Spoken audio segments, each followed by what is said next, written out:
Hello, it's Ricardo and welcome back to Elite Dangerous. It's exciting times for Elite Dangerous, and with the Frontier and Locked shows going on every month now, we've just had our recent one on the 28th of February. And what did we see there? Well, we saw some more information about the Python Mk2, a ship that was alluded to in Frontier and Locked's first episode back in January. That's where we heard about Update 18, Update 19, the changes to powerplay, a new special feature that conjecture runs wild, but also the fact that there's going to be 4 new ships in the game. Now, I think a lot of people thought that on the release of Update 18, the Python Mk2 would be released to the general public. Well, that's not to be the case. That seems to be in a design phase.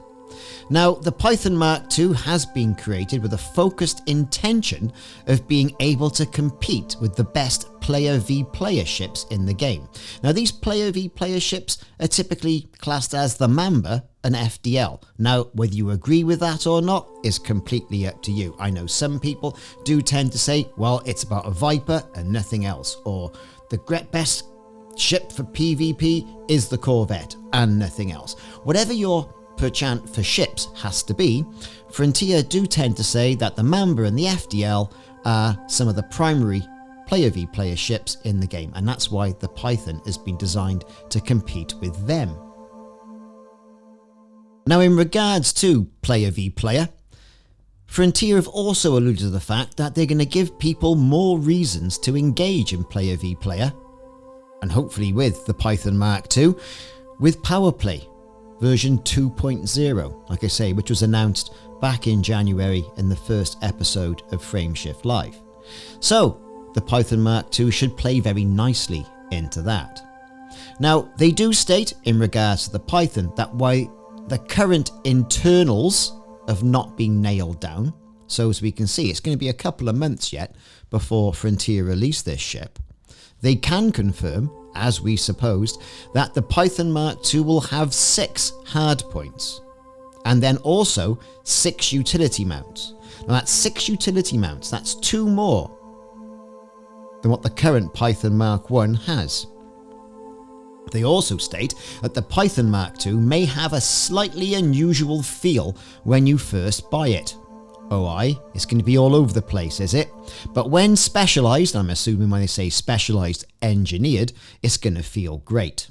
So there's obviously a whole piece of gameplay around that. And some could say a grind. Anyway, whatever. We've all got enough stored modules and materials, or at least we should have, to get those things engineered up. There's also another capability of the Python Mk2 that they say they're not going to reveal in the live stream, but will come apparent in the coming weeks and months. Now, they're saying coming weeks and months there. There's no timeline, or at least no timeline I've been informed as an Elite Dangerous partner of when this is going to hit. So, I mean, it might be released this week, next week, who knows? But as soon as it is released, we're going to do a ship review. They then move on to talk about the design of the Python Mk2. Now, inspiration for the design of the Python Mk2, they say, was taken from modern-day cutting-edge fighter jets and stealth planes. And I'm sure you'll agree, I'm definitely getting stealth vibes from this. Or even, what was that one film that was there with an AI-controlled fighter jet? That might have been called Stealth, to be perfectly honest. It looks very much like that. To be perfectly honest, one of these things just popped into my head when looking through and recording the narration to this video.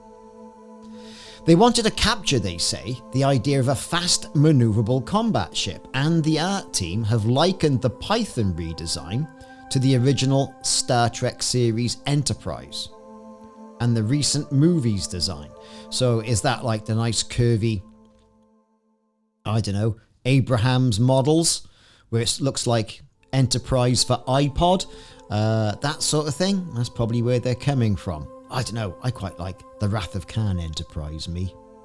Good old Constitution class. But that's a story for another video. So, what are we talking about now? So, the cleaner looks, they say, allow for thrusters and the hardpoints to stand out, which means they're focusing heavily on the detail that's important around those engines and hardpoints.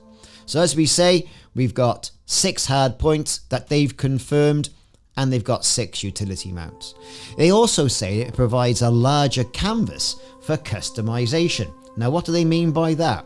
So obviously paint jobs and ship kits, they say, are going to look great on it. So I don't think we can take anything more into that phrase customization other than that.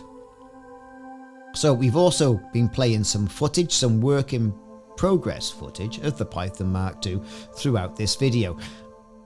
They're saying it's not representative of the final version. There's still a few more tweaks to do, and it's going to be in a different livery as well. Its default livery will be different to what you can see here. So exciting stuff in regards to the Python. They're teasing out all this little information as well. Update 18 has now been with us for a couple of days, and it's all about attacking those titans so far. Interestingly enough, in regards to the game size, a 30GB game download that I got for mine from Frontier, yet it seems to be the file size has been reduced on the hard drive by about 10%. So there's probably been some tweaking and some customization going on there, and perhaps a bit of cleanup as well. Anyway, that's some more information on the Python Mk2 there, Commanders. I hope you enjoyed it. I've been Ricardo. Thanks very much for watching. Hope you enjoyed good old Frontier's show, Frontier Unlocked, and the announcements that were given out on the 28th of February. Thanks for watching. I'll see you soon.